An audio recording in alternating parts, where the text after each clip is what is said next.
আসসালামু আলাইকুম। আজ শেয়ার করব তোমাদের সাথে দারুণ মজাদার একটা রেসিপি, আর সেটা হলো প্যানকেক। নরম তুলতুলে এই প্যানকেকটা কিভাবে খুব সহজেই তোমরা বাসায় তৈরি করে নিতে পারবে সে রেসিপি শেয়ার করব।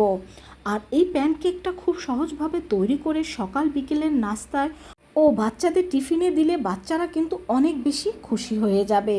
তো প্রথমে এখানে আমি হাফ কাপ ও 2 টেবিল চামচ পরিমাণ ময়দা নিয়ে নিচ্ছি, আর এখানে দিয়ে দিচ্ছি 1 চা চামচ পরিমাণ বেকিং পাউডার, আর দিয়ে দিচ্ছি 2 টেবিল চামচ পরিমাণ গুঁড়ো দুধ। এখন এই সব শুকনো উপকরণগুলোকে একসাথে আমরা ভালোভাবে চেলে নেব।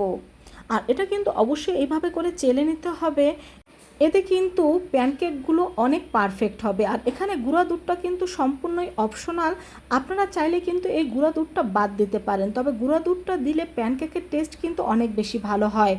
তো সব কিছু চেলে নেওয়ার পর ভালোভাবে এই সব কিছুকে একসাথে আমি মিশিয়ে নিচ্ছি। আর এখানে নিয়ে নিচ্ছি আমি 2টো স্বাভাবিক তাপমাত্রার ডিম।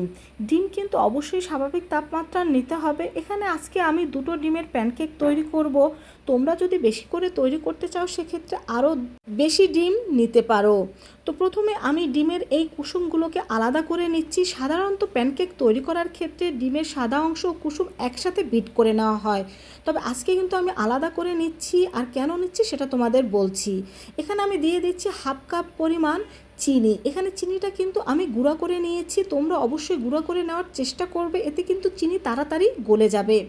আর এখানে আমি ডিমের সাদা অংশটা প্রথমে আলাদা বিট করে নিচ্ছি, কারণ ডিমের সাদা অংশটা আলাদা বিট করে নিলে এই কেক তৈরির যে ফোমটা তৈরি হয় সেটা কিন্তু খুব সহজেই তৈরি করে নেওয়া যায়।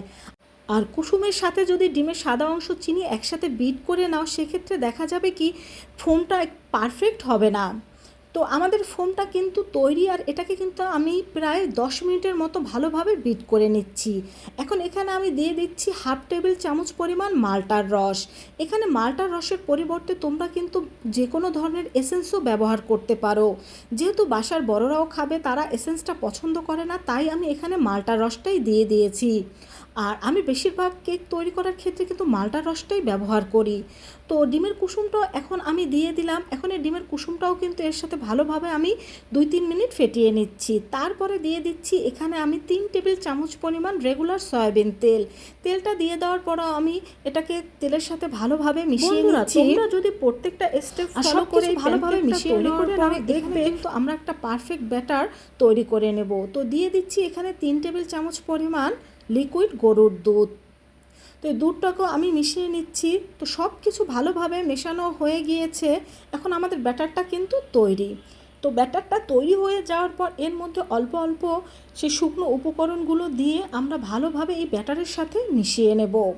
আর অল্প অল্প করে মিশিয়ে নিলে এটা খুব সহজে ভালোভাবে মিশিয়ে নেওয়া যায়, তাই আমি এখানে অল্প অল্প করেই এই শুকনো উপকরণগুলোকে ভালোভাবে মিশিয়ে নিচ্ছি। বন্ধুরা, প্যানকেক তৈরি করা কিন্তু খুবই সহজ, কিন্তু তোমরা যারা কঠিন মনে করো তাদেরও আজ থেকে এই প্যানকেক তৈরি করা খুবই সহজ মনে হবে এই রেসিপিটি ফলো করলে। তো প্যানকেক তৈরি করার ব্যাটার কিন্তু আমাদের একেবারে তৈরি। তো এখন চুলায় আমি একটা প্যান বসিয়ে দিয়েছি। এই প্যানে আমি সামান্য তেল ব্রাশ করে নিচ্ছি। তো তেলটা ব্রাশ করে নেওয়ার পর এখন আমি এখানে একটা গোল চামচ নিয়ে নিয়েছি। এই গোল চামচটা মেপে মেপে আমি এখানে প্যানকেকের ব্যাটারটা দিয়ে দেব, এতে প্যানকেকগুলো সবগুলো সমান হবে। তো প্যানকেকটা দিয়ে দেওয়ার পর এখন এটাকে আমি একটা ঢাকনা দিয়ে ঢেকে 3 থেকে 4 মিনিট এভাবে করে রেখে দেব। তো 3 থেকে 4 মিনিট পর ঢাকনাটাকে আমি তুলে নিচ্ছি, আর এই প্যানকেকটাকে আমি উল্টে দিচ্ছি। আর দেখতেই পাচ্ছ প্যানকেকটা কিন্তু অসংখ্য ছিদ্রাযুক্ত হয়েছে, তার মানে আমাদের প্যানকেকগুলো একেবারে পারফেক্ট হয়েছে।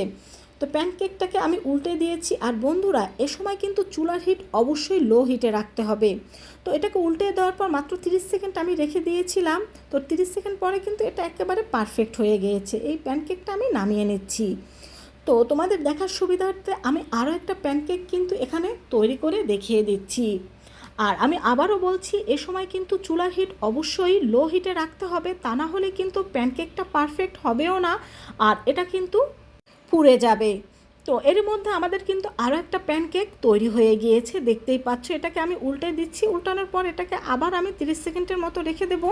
বাস 30 সেকেন্ড রেখে দেওয়ার পরে তৈরি হয়ে যাবে আমাদের পারফেক্ট প্যানকেক। ঠিক একইভাবে প্রত্যেকটা প্যানকেক আমি ভেজে নেব। তো সবগুলো প্যানকেক আমি ভেজে নিচ্ছি আর তোমাদের দেখিয়ে দিচ্ছি, দেখো কতটা পারফেক্টভাবে আমাদের প্রত্যেকটা প্যানকেক তৈরি হয়েছে।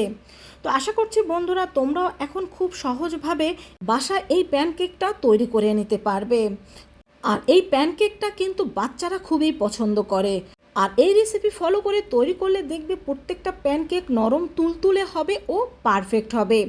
এখন এই প্যানকেকগুলো তোমরা যে কোনোভাবেই পরিবেশন করতে পারো। যারা মধু দিয়ে খেতে পছন্দ করে তারা মধু দিয়ে খেতে পারো বা চকলেট দিয়েও খেতে পারো। তো এতদিন যাদের প্যানকেকটা পারফেক্টভাবে তৈরি হতো না, এখন কিন্তু তারাও এইভাবে প্যানকেকটা পারফেক্টভাবে তৈরি করে নিতে পারবে। আর বাচ্চারা কিন্তু এই প্যানকেকটা খুবই পছন্দ করে থাকে। তো বন্ধুরা ভালো লাগলে অবশ্যই কমেন্ট করে জানাবে আর এই রেসিপিটি ফলো করে বাসায় একবার হলেও ট্রাই করে দেখবে। দেখবে তোমাদের প্যানকেক একেবারে পারফেক্ট হবে। তো সবাই ভালো থেকো। আল্লাহ হাফেজ।